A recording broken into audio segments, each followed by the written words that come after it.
Hello students, today we will start the revision of lesson number 5 that is periodic classification of elements। ये हमारी chemistry का 5th chapter है और CBSE ने इस चैप्टर में कोई भी जो सिलेबस है वो रिड्यूस नहीं किया है। तो सबसे पहले देख लेते हैं क्लासिफिकेशन का मतलब क्या होता है। क्लासिफिकेशन का मतलब होता है अलग अलग करना, जैसे सेम टाइप की चीज़ों को एक तरफ रखना। जैसे फॉर एग्जांपल अगर आपके पास आपका ज्योमेट्री बॉक्स है तो ज्योमेट्री बॉक्स में अगर आप सब चीज़ें रखोगे, पेंसिल भी रखोगे, पेन भी रखोगे, इरेजर, शार्पनर, स्केल्स भी सभी मिक्स करके रख दोगे तो आपको उसको पिक करने में टाइम लगेगा, ठीक है। लेकिन अगर आपको याद होगा कि उसकी एक साइड पे ज्योमेट्री बॉक्स के अगर दो साइड्स हों तो एक तरफ हम स्केल रखते थे, दूसरी तरफ हम पेंसिल्स रखते थे, पेन को हम अलग से रखते थे, तो हम सेपरेट सेपरेट करके चीज़ों को रखते हैं सो दैट हमें वो ढूंढने पे आसानी से मिल जाए। तो इसी तरह से कुछ हुआ एलिमेंट्स के साथ। अब सबसे पहले हम रिकॉल कर लेते हैं एलिमेंट्स क्या होते हैं। बेटा एलिमेंट्स होते हैं जिसमें वन टाइप ऑफ एटम्स होते हैं, क्लियर। जैसे आपके पास बहुत बड़ा बॉक्स है जिसमें बहुत सारे कलर्स की बॉल हैं प्रेजेंट, रेड, ब्लू, येलो, जितनी भी कलर्स आप ले लो। तो अगर उसमें से जितनी भी फॉर एग्जांपल ब्लैक कलर वाली बॉल्स हम इकट्ठे कर लें, कोई भी कलर ले सकते हैं, ब्लू भी ले सकते हैं, या ब्लू कलर वाली बॉल्स को इकट्ठे करके एक अलग से न्यू बॉक्स में डाल दें तो वो क्या बन गया, वो एलिमेंट बन गया। Element means which is having same type of atoms, ठीक है, जिसमें एक ही तरह के एटम्स होंगे, उसको बोलेंगे हम एलिमेंट्स। तो ये तो हुई एलिमेंट्स की बात। क्लासिफिकेशन का भी मतलब आपको पता लग गया। क्लासिफिकेशन का मतलब अलग अलग रखना। अगर आपकी मदर ने किचन में देखो सामान रखा होगा तो चाय पत्ती एक तरफ रखी होगी, शुगर एक तरफ रखी होगी, सॉल्ट अलग से रखा होगा, ऐसा तो नहीं है ना मिक्स करके रखा हुआ है। तो हाँ, जब हम चीज़ों को अलग अलग करके रख देते हैं तो उसको बोलते हैं क्लासिफिकेशन। अब आप देखिए हमारे पास टोटल कितने एलिमेंट्स हैं। अब तक हमारे पास टोटल है 114 एलिमेंट्स। देखिए यहाँ पे मैं हाईलाइट करती जा रही हूँ साथ साथ। उनमें से अगर हम देखें तो 1800 ईयर तक कितने एलिमेंट्स हमारे पास थे। 1800 ईयर जब था, बहुत साल पहले, हमारे पास सिर्फ 30 के करीब एलिमेंट्स थे। लेकिन अब तक हमारे पास कितने, अब तक तो कुछ ज़्यादा ही हैं, लेकिन हम बुक के हिसाब से अगर देखें तो हमारे पास एट प्रेजेंट 114 एलिमेंट्स हैं। और अब हम देख लेते हैं 5.1 आर्टिकल में क्या है कि क्लासिफिकेशन क्यों ज़रूरी है। देखो अगर आप कोई शॉप पे जाते हो, मैंने आपको पहले ही समझाया इस बात को, दोबारा से उसी बात को हम रिपीट करेंगे कि जैसे हमने ऑर्गेनिजम्स को दो कैटेगरीज में बांटा ना, लिविंग और नॉन लिविंग, ठीक है।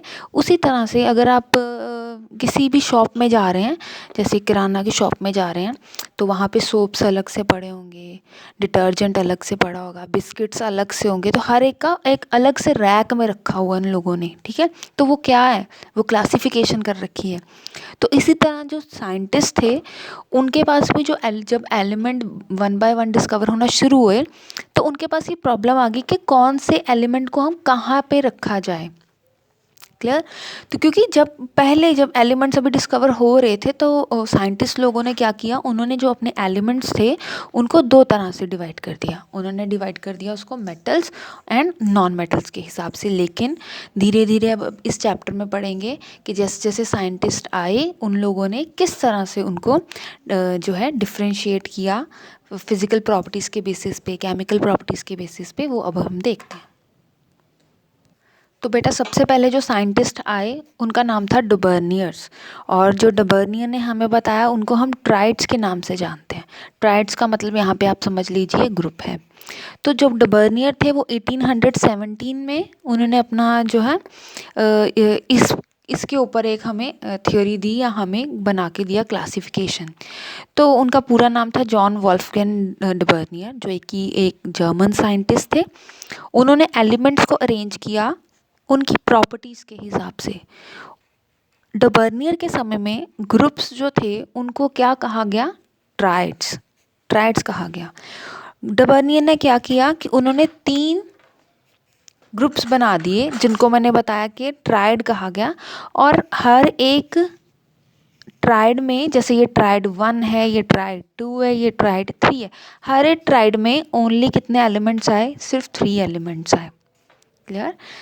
3 एलिमेंट्स इन 1 ट्राइड। तो मतलब उसने, डबर्नियर ने कितने एलिमेंट्स को क्लासीफाई किया, वो टोटल 9 एलिमेंट्स को क्लासीफाई कर पाया। तो बच्चों मैंने आपको पहले बताया कि डबर्नियर ने 9 एलिमेंट्स को क्लासीफाई किया। ये देखिए, ये है डबर्नियर ट्राइड, जैसे देखिए ये फर्स्ट उठा लीजिए ट्राइड, उसमें भी 3 एलिमेंट्स हैं, लिथियम, सोडियम, पोटेशियम। सेकंड वाले में भी 3 ट्राइड्स हैं, थर्ड वाले में भी 3 ट्राइड्स हैं। अब उसने एक बहुत अच्छा लॉ दिया कि उसने ये बोला कि जो मैंने एलिमेंट्स रखे हैं ये मैंने इंक्रीजिंग एटॉमिक मासेस के हिसाब से मैंने रखे हैं। जैसे जो फर्स्ट एलिमेंट होगा उसका मास थोड़ा कम होगा, सेकंड वाले का लिथियम से ज़्यादा होगा, एंड जो ये पोटेशियम है इसका मास सोडियम से ज़्यादा है। तो इस तरह से उसने अरेंजमेंट किया इन एलिमेंट्स का। अब बेटा जो देखने वाली बात है, डबर्नियर में एक ख़ास बात ये भी है कि अगर आप फर्स्ट एलिमेंट का मास और लास्ट एलिमेंट का मास यानी फर्स्ट और थर्ड एलिमेंट के मासेस को प्लस करें और 2 से डिवाइड करें तो आपके पास जो मास है वो किसका आ जाएगा, मिडल वाले एलिमेंट का। तो यहाँ पे जो एक्टिविटी आपको दी है इसमें हम यही चेक करेंगे, इसमें आप लोग यही चेक करेंगे कि क्या ये फर्स्ट और थर्ड को जब हम प्लस करके 2 से डिवाइड करते हैं तो क्या ये मिडल वाला मास आएगा। अगर वो आ जाएगा इसका मतलब वो डबर्नियर ट्राइड है, अगर वो नहीं आएगा मिडल वाले मास के इक्वल तो वो डबर्नियर ट्राइड नहीं है। तो इनमें से जब आप सॉल्व करके देखेंगे आपको पता लगेगा कि ये डबर्नियर ट्राइड की कैटेगरी में नहीं आ रहा है, ये आ रहे हैं एंड ये आ रहे हैं। अब हम देख लेते हैं लिथियम, सोडियम एंड पोटेशियम का, ये सॉल्व करके देख लेते हैं कि क्या किस तरह से ये फॉलो कर रहा है डबर्नियर ट्राइड। सो लिथियम का मास हमारे पास होता है 6.9, ठीक है, तो हम इसको 7 ले लेते हैं।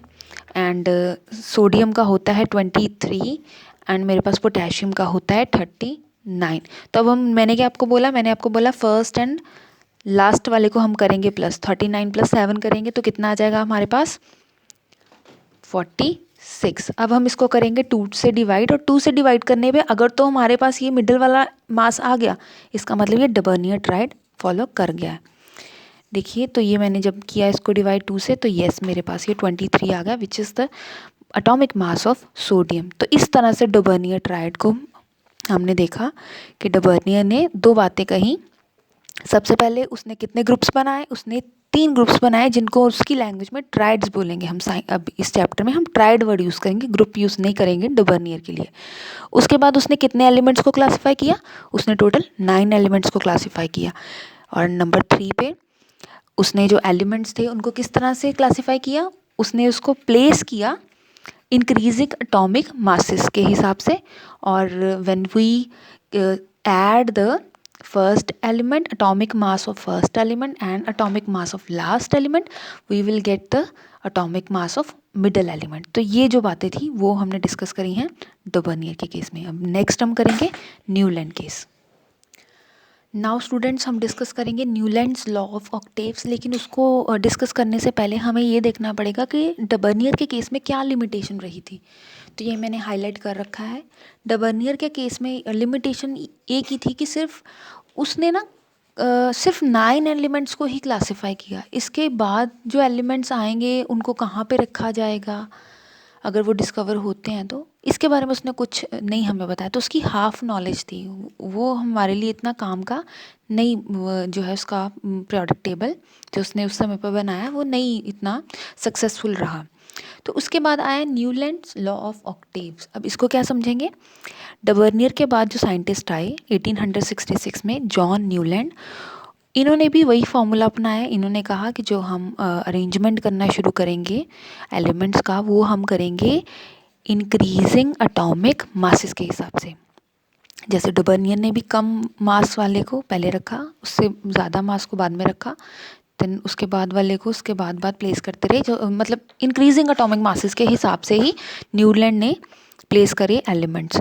अब देखिए इसके जो पीरियोडिक टेबल आप देखेंगे जो कि आपको टेबल नंबर 5.3 है यहाँ पर, दिस वन, इसके पास इसके समय पे या इसने 56th एलिमेंट को क्लासिफाई किया। न्यूलैंड डबर्नियर ने सिर्फ 9 एलिमेंट्स को क्लासिफाई किया था, इसने 56 एलिमेंट्स को जो है टाइम उसका पीरियोडिक टेबल बनाया। अब देखिए इसने खास बात ये कही, इसने फर्स्ट नंबर पे रखा हाइड्रोजन, क्योंकि हाइड्रोजन ही ऐसा एलिमेंट है जिसका मास सबसे ज़्यादा कम है। इसके बाद जो 56th नंबर पे इसने एलिमेंट रखा उसका नाम था थोरियम। और इसके बारे में Newland law of octaves, octave मतलब 8, इसने 8 का एक रूल चलाया जिसको लॉ ऑफ ऑक्टेव्स बोलते हैं। इसने कहा कि अगर हम लिथियम से स्टार्ट करें और लिथियम के बाद आप देखिए, अगर आप अब के टाइम टेबल में लिथियम के बाद अगर 8th एलिमेंट को देखेंगे तो 8th एलिमेंट आएगा हमारे पास सोडियम। अकॉर्डिंग टू न्यूलैंड, अगर हम लिथियम वेट करो, अगर हम लिथियम और सोडियम की जो प्रॉपर्टीज़ हैं वो सेम हैं, ये न्यूलैंड ने कहा every 8th element will resemble to the first. जैसे लिथियम से काउंटिंग शुरू करें और जहाँ पे 8th आता है वो होता है सोडियम। न्यूलैंड ने कहा कि लिथियम और सोडियम की प्रॉपर्टीज़ जो होंगी वो सेम होंगी। इसी तरह से इसने कहा कि बेरिलियम के बाद अगर हम काउंटिंग शुरू करें तो मैग्नीशियम आएगा 8th नंबर पे, तो बेरिलियम और मैग्नीशियम की जो प्रॉपर्टीज़ हैं वो भी सेम रहती हैं। According to Newland, every 8th element possesses the similar properties to the first. हर एक 8वें एलिमेंट की प्रॉपर्टी पहले से रिलेट करेगी, तो इसीलिए इसको न्यूलैंड लॉ ऑफ ऑक्टेव्स भी कहा जाता है। तो ये आई होप कि आपको समझ आ गया होगा। अब नेक्स्ट हम इसकी लिमिटेशंस करेंगे जो है पेज नंबर 81 पे। देखिए बेटा, 5.3 टेबल पे आपको न्यूलैंड लॉ ऑफ ऑक्टेव्स है। इसके बाद हम लिमिटेशंस करेंगे। फर्स्ट लिमिटेशन हम देख लेते हैं कि जैसे कि हमने बोला, अभी पीछे देखा, डिस्कस करा कि every 8th element possesses the similar properties to the first. हर 8वें एलिमेंट की प्रॉपर्टी फर्स्ट से मैच करेंगी, लेकिन ऐसा सिर्फ कैल्शियम तक ही पॉसिबल हो पाया। कैल्शियम का एटॉमिक नंबर होता है 20। जब हमने 20 एलिमेंट्स तक ही ये लॉ ऑफ ऑक्टेव्स जो था वो सेटिस्फाई कर रहा था। इसके बाद के एलिमेंट्स को जब हम कुछ चेक करते हैं तो ऐसा नहीं हो रहा है। ठीक है, तो ये इसकी फर्स्ट लिमिटेशन थी। सेकेंड लिमिटेशन क्या थी कि उसने सिर्फ 56 एलिमेंट को ही क्लासीफाई किया, वो उससे ज़्यादा एलिमेंट्स को क्लासीफाई नहीं कर पाया, या उसने अपने पीरियोडिक टेबल में कुछ स्पेसेस वगैरह नहीं छोड़ी कि अगर आने वाले समय में कोई एलिमेंट डिस्कवर होता भी है तो उसको कहाँ पे रखा जाएगा, इसके बारे में उसने कुछ नहीं बताया। थर्ड इसका लिमिटेशन क्या है कि उसने एक स्लॉट में ना 2-2 एलिमेंट्स को रख दिया। जैसे आप यहाँ पे देखेंगे कोबाल्ट एंड निकल। ठीक है, उसने ये भी नहीं बताया कि why he is putting cobalt and निकल इन द सेम स्लॉट। ठीक है, एंड तीसरे नंबर पे फ्लोरीन, क्लोरीन एंड ब्रोमाइन, इनको उसने एक ही ग्रुप में डाला। देखिए वर्टिकल जा रहा है, फ्लोरीन, क्लोरीन और ब्रोमाइन, जबकि इनकी प्रॉपर्टीज़ आपस में ही मैच नहीं कर रही, ये आपस में बहुत डिफरेंट है एक दूसरे से, फिर भी उसने इन तीनों को एक ही ग्रुप में प्लेस किया। तो इसके बारे में भी उसने कोई रीज़न नहीं बताया। तो हम लास्ट में एक पॉइंट पढ़ते हैं कि जो लॉ ऑफ ऑक्टेव्स है ये हमेशा लाइटर एलिमेंट्स के लिए सेटिस्फाई कर रहा है। अगर हम 20 एलिमेंट्स तक की बात करें तो इन लॉ ऑफ ऑक्टेव्स बहुत अच्छे से सेटिस्फाई हो रहा है, लेकिन जब हम हायर एलिमेंट्स की बात करते हैं तो ये रूल जो है वो फेल हो जा रहा है। तो ये था हमारा Newland law of octaves. I hope अब आप जो ये क्वेश्चन नंबर दिए हुए हैं 1, 2 एंड 3 इसको आप अच्छे से कर पाएंगे। Now students, we will start with the article number 5.2 Mendeleev's periodic table. अब देखिए न्यूलैंड में कुछ हमें लिमिटेशंस मिली। न्यूलैंड में लिमिटेशन मिलने के बाद बहुत सारे साइंटिस्ट आए जिन्होंने अब पैटर्न बनाना शुरू कर दिए कि पीरियोडिक टेबल आखिर फॉर्म कैसे किया जाए, कौन से एलिमेंट को किस प्लेस पे रखा जाए, किसको पहले रखा जाए, किसको बाद में रखा जाए। तो इस पर ना काफ़ी ज़्यादा स्टडी होना शुरू हो गई। तो अब आते हैं हमारे मेंडलीव और हम चलेंगे पेज नंबर 82 पे। बच्चों मेंडलीव पीरियोडिक टेबल में सबसे पहले हम इनका पूरा नाम देख लेते हैं। डिमिट्री इनोविच एंड मेंडलीव, जो कि रशियन साइंटिस्ट थे और इन्होंने बहुत इम्पॉर्टेंट वो कंट्रीब्यूशन दिया पीरियोडिक टेबल के लिए। सेम इनका लॉ भी किस पे बेस था, इनका भी जो क्लासीफाई इन्होंने करना शुरू करा वो बेस किस पे था कि जो एलिमेंट्स होते हैं उनकी फंडामेंटल प्रॉपर्टी क्या है, एटॉमिक मासेस। एलिमेंट्स को अगर हम एटॉमिक मासेस के हिसाब से क्लासीफाई अच्छे से कर पाते हैं, इनका भी यही मानना था। क्लियर। अब हम चलते हैं यहाँ पर। जब मेंडलीव ने अपनी स्टडी स्टार्ट करी तब तक 63 एलिमेंट्स आ चुके थे। देखिए डबर्नियर ने 9 करे थे और डबर्नियर के बाद कौन आया, न्यूलैंड। यस, न्यूलैंड ने 59 एलिमेंट्स को क्लासीफाई किया। और जब मेंडलीव आए, मेंडलीव के समय में 63 एलिमेंट्स जो थे वो नोन हो चुके थे उस टाइम पे। तो मेंडलीव ने क्या किया, मेंडलीव ने रिलेशनशिप को फाइंड करना शुरू करा कि क्या रिलेशनशिप है किसी भी एलिमेंट के एटॉमिक मास में और उसकी फिजिकल और केमिकल प्रॉपर्टीज़ पे क्या फ़र्क पड़ता है एटॉमिक मास के। तो उसने इसके बारे में स्टडी किया। तो बच्चों यहाँ पे जो मैंने हाईलाइट किया ना लाइंस, आपने भी अपनी बुक में वो हाईलाइट कर लेनी है, आप उनको पढ़ेंगे तो आपको अच्छे से समझ आ जाएगा। बच्चों हर एलिमेंट की अगर आप मेंडलीव ने केमिकल प्रॉपर्टीज़ को स्टडी करना चाहा तो सबसे पहले उसने क्या किया, उसने रिएक्शन करवाए। केमिकल प्रॉपर्टीज़ तो तभी होंगी ना डिस्कस। तो मेंडलीव ने क्या किया, कंपाउंड्स फॉर्म करना शुरू करे हर एक एलिमेंट के हाइड्रोजन और ऑक्सीजन के साथ। क्या किया मेंडलीव ने, मेंडलीव ने कंपाउंड्स फॉर्म करना शुरू करे, क्योंकि अगर हम एक से ज़्यादा एलिमेंट लेंगे तो वो क्या बन जाएंगे, कंपाउंड बन जाएंगे। तो एलिमेंट क्या किया मेंडलीव ने, मेंडलीव ने कंपाउंड फॉर्म करना शुरू किए। उसने एलिमेंट्स को रिएक्ट करवाना शुरू किया ऑक्सीजन एंड हाइड्रोजन के साथ। अब जो ऑक्सीजन एंड हाइड्रोजन क्यों लिया उसने, क्वेश्चन आ सकता है आपको। ऑक्सीजन एंड हाइड्रोजन उसने इसलिए पिक किया क्योंकि ये बहुत रिएक्टिव होते हैं और ये कंपाउंड फॉर्म कर लेते हैं ईजिली, ठीक है। और इनसे जो इनका जो फॉर्मूला होता है वो क्या होगा, हाइड्राइड्स एंड ऑक्साइड्स। तो उसने क्या किया, 63 कार्ड्स ले लिए। 63 कार्ड्स पे उसने हर एक एलिमेंट की प्रॉपर्टी को लिखना शुरू कर दिया, केमिकल प्रॉपर्टी को लिखना शुरू कर दिया। देन उसने ये सभी एलिमेंट्स को अरेंज करना शुरू कर दिया। जैसे उन्होंने रिएक्शंस करवा के देखे और कुछ ना कुछ अपने नोट्स जो थे इन पेजेस पे लिख दिए। अब जब उसने इसको प्लेस किया वॉल पे 1 बाय 1 करके, तो उसको ये मानना पड़ा कि वाकई जितने भी एलिमेंट्स हैं वो इस तरह से अरेंज हुए according to their increasing atomic masses. Clear. तो क्या हो गया, ऑन दिस बेसिस मेंडलीव ने मतलब रिएक्शंस करवा के ये चेक करने की कोशिश की क्या केमिकल प्रॉपर्टीज़ का रिलेशन है भी एटॉमिक मासेस के साथ या नहीं। यस, केमिकल प्रॉपर्टीज़ का रिलेशन निकला एटॉमिक मासेस के हिसाब से। और वो कैसे निकला कि जो कम एटॉमिक मास है वो पहले नंबर पे आया, बढ़ते हुए एटॉमिक मासेस जो हैं वो साइड बाय साइड अरेंज होना शुरू हो गए। जैसे हाइड्रोजन सबसे पहले नंबर पे आया क्योंकि इसका एटॉमिक मास कम है। हाइड्रोजन के बाद हीलियम आया क्योंकि हीलियम का एटॉमिक मास उससे ज़्यादा है। तो इस तरह से उसने एलिमेंट्स को प्लेस किया और उसने एक लॉ दिया, ये आपने बहुत याद रखना है, अच्छे से पेपर में आता है। मेंडलीव पीरियोडिक लॉ क्या कहता है, मेंडलीव पीरियोडिक लॉ कि जो प्रॉपर्टीज़ होती हैं एलिमेंट की वो किसका पीरियोडिक फंक्शन है, एटॉमिक मासेस का। कि अगर हम एटॉमिक मास चेंज कर देंगे तो प्रॉपर्टीज़ भी एलिमेंट्स की वो चेंज हो जाएंगी। तो इसको आपको ऐसा सच याद रखना है, the properties of elements are the periodic function. Periodic मतलब main function of their atomic masses के। अगर हम एटॉमिक मास चेंज कर देंगे तो yes physical and chemical properties भी चेंज हो जाएंगी। और दो बातें जो मेंडलीव ने आपको इस यहाँ पे पॉइंट पे याद रखनी है कि जो उसने अपना टेबल बनाया उस टेबल में जो वर्टिकल कॉलम्स, वर्टिकल क्या होते हैं इस तरह से, वर्टिकल कॉलम्स को उसने नाम दे दिया groups and horizontal rows, horizontal इस तरह से इनको क्या दे दिया नाम, पीरियड्स। ठीक है, अब हम इसका टेबल देख लेते हैं। तो बेटा ये हमारा मेंडलीव पीरियोडिक टेबल है, टेबल नंबर 5.4। आपको पेपर में आ सकता है कि कितने ग्रुप्स थे मेंडलीव के पीरियोडिक टेबल में। तो यहाँ पे 1 2 3 4 कितने थे ग्रुप्स, 8। आपको पूछ सकते हैं कितने पीरियड्स थे, तो कितने पीरियड्स थे, 1 से लेकर 6 पीरियड्स थे। तो ग्रुप कितने थे मेंडलीव के पास, 8 एंड पीरियड्स कितने थे, 6। ठीक है, क्योंकि आपको पता है ना सिलेबस शॉर्ट हो चुका है, तो आप जो भी चैप्टर कर रहे हैं आप उसको अच्छे से करिए ताकि कहीं से भी आपको क्वेश्चन आ जाए और आप पजल ना हो पेपर में। तो ये था हमारे पास मेंडलीव का पीरियोडिक टेबल। इस पीरियोडिक टेबल में जितने एलिमेंट्स हैं वो आपको याद रखने की ज़रूरत नहीं है। क्लियर।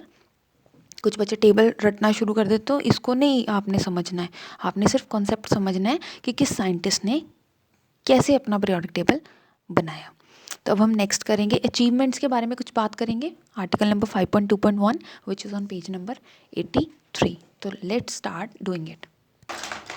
बेटा अब हम मेंडलीव पीरियोडिक टेबल को जब हमने समझ लिया, अब हम पढ़ेंगे अचीवमेंट्स कि मेंडलीव पीरियोडिक टेबल को इतना ख़ास क्यों माना जाता है। एक्चुअली जो हमारे पास अब पीरियोडिक टेबल है, मॉडर्न पीरियोडिक टेबल, उसमें ज़्यादातर जो हमने बेसिक चीज़ें, जो फंडामेंटल चीज़ें जो हैं वो मेंडलीव ने ही दी थी। ठीक है, तो उसके बारे में अचीवमेंट्स पढ़ लेते हैं। क्या है, सबसे पहले नंबर पे मेंडलीव ने क्या किया, कई जगह पर इसने पहले तो इसने ये बोला था ना कि मैंने एलिमेंट्स को प्लेस किया है इंक्रीजिंग एटॉमिक मासेस के हिसाब से, कि जिसका सबसे कम मास है वो पहले आएगा, जिसका ज़्यादा मास होता जाएगा वैसे वैसे हम उसको 1 बाय 1 करके प्लेस रखेंगे एलिमेंट्स को। और इन कुछ जगह पे अगर आप देखेंगे, जैसे कोबाल्ट और निकल का है पोजीशन, कोबाल्ट का एटॉमिक मास है 58.93 एंड निकल का है 58.71। तो लॉ के हिसाब से तो निकल पहले आना चाहिए था ना और कोबाल्ट बाद में आना चाहिए था, लेकिन ऐसा नहीं हुआ। इसका रीज़न उसने पहले बता दिया, ठीक है। उसने इसका ये रीज़न दिया कि इस तरह से मैंने इसको इसलिए प्लेस किया हुआ है क्योंकि ग्रुप में जो प्रॉपर्टीज़ हैं कोबाल्ट की इन दोनों से मैच कर रही हैं, ठीक है। इसलिए उसने जो है जी सीक्वेंस को इन्वर्ट करा है, so that to make the similar properties of the group, ताकि जो ग्रुप में जो प्रॉपर्टीज़ हैं वो मैच कर जाए। तो ये तो थी उसकी first achievement. And second number पे उसने क्या किया, मेंडलीव ने कुछ गैप्स लेफ्ट कर दिए। अगर आप देखेंगे यहाँ पे आपको पता लगेगा कुछ गैप्स उसने छोड़े हुए हैं, जैसे यहाँ पे स्पेस है। तो उसने ये कहा कि ज़रूरी नहीं है कि हमारे पास अगर 63 एलिमेंट्स हैं इससे ज़्यादा डिस्कवर नहीं होंगे। उसने बोला कि आने वाले एलिमेंट्स जिनकी अभी तक डिस्कवरी भी नहीं हुई है उनके लिए मैंने ये गैप्स को लेफ्ट किया है। नेक्स्ट जो बहुत इम्पॉर्टेंट बात है मेंडलीव पीरियोडिक टेबल में, जो उसकी अचीवमेंट में हम काउंट करते हैं, कि जिन जगह पे उसने स्पेसेस छोड़ा था ना, गैप्स को छोड़ा था, उसने कहा कि इन गैप्स के नाम भी उसने रख दिए थे, ठीक है। जैसे आप यहाँ पे पढ़ पाएंगे, ए का aluminium, we have to go to the next page for this here. आप देखेंगे कि उसने गैप्स के नाम रख दिए, जैसे ए का बोरोन, ए का एल्यूमिनियम, ए का सिलिकॉन। उसने नाम भी पहले मेंशन कर दिए उसके अकॉर्डिंग। ए का बोरोन मीन्स कि अगर मैंने यहाँ पे गैप कोई छोड़ा है, लेफ्ट करा है गैप, तो इसमें जो एलिमेंट आएगा उसकी प्रॉपर्टीज़ बोरोन से मैच करेंगी। सेकंड नंबर पे जो उसने गैप लेफ्ट करा, उसका उस गैप का नाम, उस खाली स्पेस का नाम उसने क्या रख दिया, ए का एल्यूमिनियम।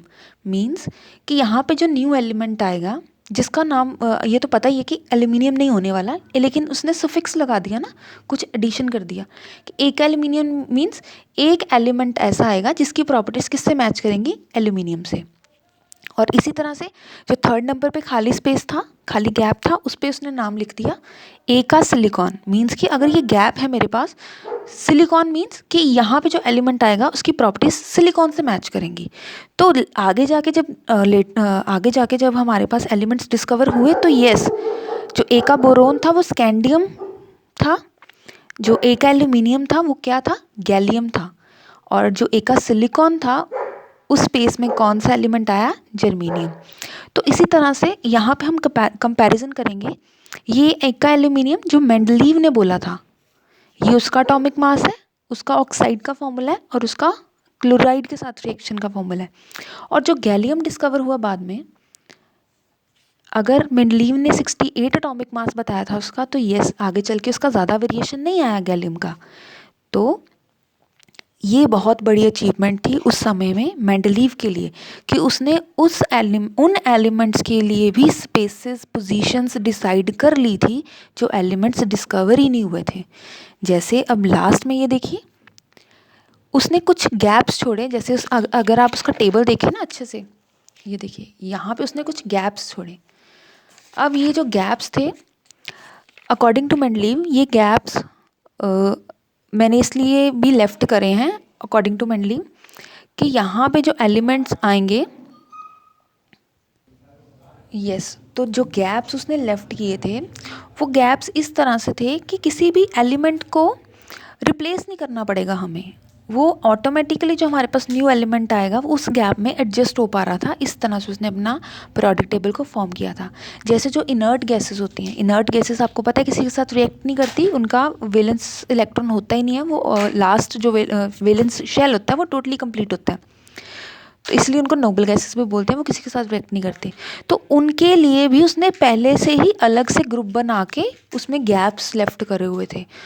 तो ये था हमारे पास मेंडलीव का अचीवमेंट कि उसने क्या क्या अचीव किया था अपने पीरियोडिक टेबल में।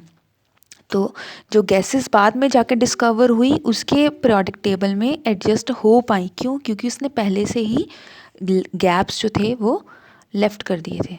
अब कुछ कुछ इतना काम करने के बाद भी कुछ ना कुछ जो लिमिटेशंस थी वो मेंडलीव के पीरियोडिक टेबल में पाई गई। अब हम उसको देखेंगे, which is on page number 84। Now students, we will take a look at the limitations of Mendeleev classification.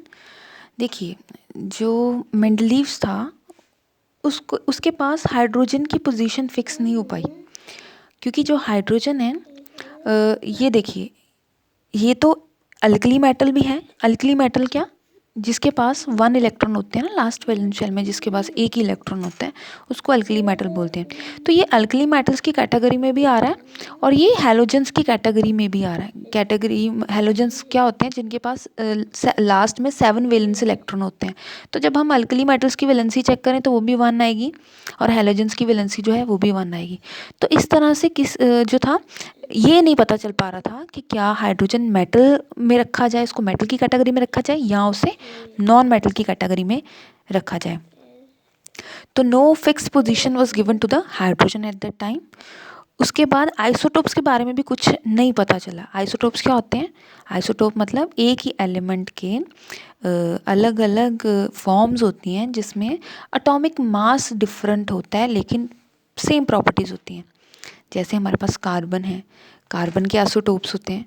अब उसमें देखिए मास तो ज़रा ज़रा पॉइंट पॉइंट से बढ़ रहा होता है, लेकिन जो हमारे पास केमिकल प्रॉपर्टीज़ हैं वो बिल्कुल सेम होती हैं। तो जो आइसोटोप्स के लिए उसकी पोजीशन नहीं मिल पाई उसको, और ना ही वो फिक्स कर पाया पोजीशन हाइड्रोजन की। तो ये उसकी जो है 2 मेन लिमिटेशंस थी मेंडलीव पीरियोडिक टेबल में।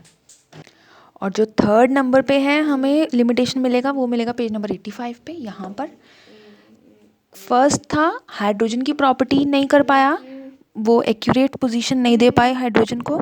सेकंड नंबर पे आइसोटोप्स की जो थी उनकी क्लासिफिकेशन नहीं हो पाई मेंडलीव से कि उनको कहाँ पे रखा जाए। जो एलिमेंट्स के आइसोटोप्स होते हैं उनको कहाँ पे, उनको कौन सी पोजीशन दी जाए। जैसे क्लोरीन, यहाँ पे एग्जांपल आपको दी हुई है, जैसे क्लोरीन का 35 एटॉमिक नंबर तो सेम रहता है 17, लेकिन एटॉमिक मासेस में जो डिफरेंट आता है, जैसे क्लोरीन 35 है मास, यहाँ पे क्लोरीन 37 है। तो ये नहीं पता चल पा रहा था कि कहाँ पे इसको आइसोटोप्स कहाँ पे आएंगे एलिमेंट्स के। और नेक्स्ट जो है बहुत इंपॉर्टेंट लिमिटेशन कि एटॉमिक मासेस जो थे वो इंक्रीज़ नहीं कर रहे थे रेगुलर मैनर में। अगर आप उसका पीरियोडिक टेबल देखेंगे तो कई जगह पे तो जो हैवी ज़्यादा इंक्रीज एटॉमिक मास है वो पहले रखा गया है और जो लेस एटॉमिक मास है वो बाद में रखा गया। तो इस तरह से जो 3 लिमिटेशंस हैं ये हैं हमारे पास मेंडलीव की। और इसके बाद हमारा जो शुरू होगा वो स्टार्ट होगा modern periodic table. Students, modern periodic table के बारे में पढ़ते हैं। मॉडर्न पीरियोडिक टेबल किसने क्लासिफाई किया, डिस्कवर किसने किया? ये डिस्कवर किया हेनरी मोज़ले ने 1913 में। अब हेनरी मोज़ले के पीरियोडिक टेबल में और बाकियों के पीरियोडिक टेबल में क्या डिफरेंस था? इससे पहले जितने भी साइंटिस्ट थे वो एटॉमिक मासेस के हिसाब से प्रॉपर्टीज़ को या एलिमेंट्स को क्लासिफाई कर रहे थे, लेकिन जो हेनरी मोज़ले था इसने एटॉमिक मासेस को नहीं प्रेफर किया। इसने कहा कि एटॉमिक नंबर जो होता है उसके हिसाब से अगर हम एलिमेंट्स को क्लासिफाई करें तो वो ज़्यादा एक्यूरेट आएगा। इसके जो लॉ है मॉडर्न पीरियोडिक लॉ, वो क्या कह रहा है? Properties of elements are periodic function of their atomic number. कि प्रॉपर्टी, अगर हमने एलिमेंट्स की प्रॉपर्टीज़ को स्टडी करना है तो सबसे पहले हमें उसका एटॉमिक नंबर को स्टडी करना पड़ेगा कि एटॉमिक नंबर चेंज होते ही प्रॉपर्टीज़ चेंज हो जाएंगी। तो बच्चों हम थोड़ा सा रिकॉल कर लेते हैं। एटॉमिक नंबर क्या आता है? एटॉमिक नंबर होता है नंबर ऑफ प्रोटॉन्स या नंबर ऑफ इलेक्ट्रॉन्स। ठीक है, तो वो क्या होता है? Atomic number. एटॉमिक मास क्या होता है? एटॉमिक मास होता है number of protons plus number of neutrons. इतना तो सबको पता है ना कि न्यूक्लियस में क्या कौन कौन होते हैं? Protons and neutrons. And neutrons nucleus के बाहर जो शेल्स होते हैं उसमें कौन होते हैं? इलेक्ट्रॉन्स। सो इलेक्ट्रॉन्स डिसाइड करते हैं एटॉमिक नंबर, और प्रोटॉन्स और न्यूट्रॉन्स क्या होते हैं? वो होते हैं एटॉमिक मास। सारा सारा एटॉमिक मास उन पे डिपेंड करता है। आई होप आपने ये लॉ अच्छे से पढ़ लिया है। अब हम नेक्स्ट पेज पे देखेंगे इसका पीरियोडिक टेबल, जो मेंडलीव ने पीरियोडिक टेबल बनाया। तो बेटा ये है आपका पीरियोडिक टेबल जिसको हम अब तक पढ़ रहे हैं। आप +1 में भी सेम चैप्टर करोगे केमिस्ट्री में। तो मेंडलीव के पीरियोडिक टेबल में क्या है, यहाँ से मैं पूरा व्यू ले नहीं पा रही हूँ, आप इस तरह से देख लीजिए। मेंडलीव के पीरियोडिक टेबल में कितने ग्रुप्स हैं, 18 ग्रुप्स हैं।